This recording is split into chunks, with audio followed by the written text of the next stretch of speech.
A CBS 4 investigation now. Our team discovered something you may not know. Indiana's state government is in a malpractice insurance business. As Chief Investigator Steve Brown reports, this little-known government program provides coverage to some doctors with shocking histories. Grab the green. Good job, mamas. Kaylee Bowman's life is joy and pain. Here, mamas. One. Her joy, 9-month-old daughter Mia. Her pain, that's every day. I was not able to breastfeed due to the pain that I still feel sometimes. He has no way to steer. The telltale scars on Bowman's arms tell you just a part of the story. She grew up with weight issues, worked at it, and 3 years ago at age 22 had lost 75 pounds. But I had loose skin, so I wanted to get some sort of reconstruction done on my body. for the surgery, Bowman chose Dr. Scott Mims. This is his office in Northeast Indianapolis where the surgery was performed. It lasted 12 hours. Bowman says she woke up twice during the surgery. The second time, it was during the liposuction, and it felt like a bruising, jabbing, kind of stabbing feeling on my sides.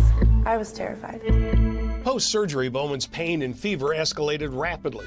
She spent days in a hospital bed, eventually fighting off a widespread infection, but has been left with scars and pain. The scars on my arms have never gone away. They do look deformed, and I do not wear anything that's not long sleeve, even in the summer. Bowman is one of 17 patients who've named Dr. Mims in a formal complaint with the Indiana Insurance Department. 7 were filed in just the last 2 years. Most of the complaints claim surgeries by Mims left patients with bad outcomes, including severe infections, scarring, disfigurement, and in 2 cases, patients died. All but 3 of the claims against Mims are still listed as active. Meanwhile, Mims continues his practice, has a current state medical license, advertises on Instagram, including a recent special on breast augmentations, and Mims has malpractice insurance provided by your state government. And there's an old story behind that. You see, way back in the 1970s, Dr. Otis Bowen was governor. He didn't like malpractice claims or the people who filed them. In the Indiana State Archives, we found this 1974 letter from Bowen where he wrote, "It seems to be a way of life for some people to sue whether there be a good reason for it or not." Not surprisingly, Bowen championed the 1975 Indiana Medical Malpractice Reform Act, which made suing doctors for malpractice much more difficult. It also created Ermia, the Indiana Residual Medical Insurance Agency, the state's very own malpractice insurance business. $1.5 million taxpayer dollars were kicked in by state government to get it started. To qualify for Ermia coverage, a doctor or other licensed healthcare professional has to have been turned down by at least 2 other malpractice insurers. Annual premiums run up to $44,000. Just 11 states, including Indiana, offer their own malpractice insurance. For the most part, they're fairly small. They're designed to be what's sometimes referred to as the insurer of last resort. We obtained the entire list of Ermia customers, 119 in total. Now, Ermia offers coverage to a large range of healthcare professionals and facilities, so just 56 are doctors. The Central Indiana doctors covered by Ermia include a Carmel physician whose license was placed on a 3-year probation for overprescribing weight loss drugs.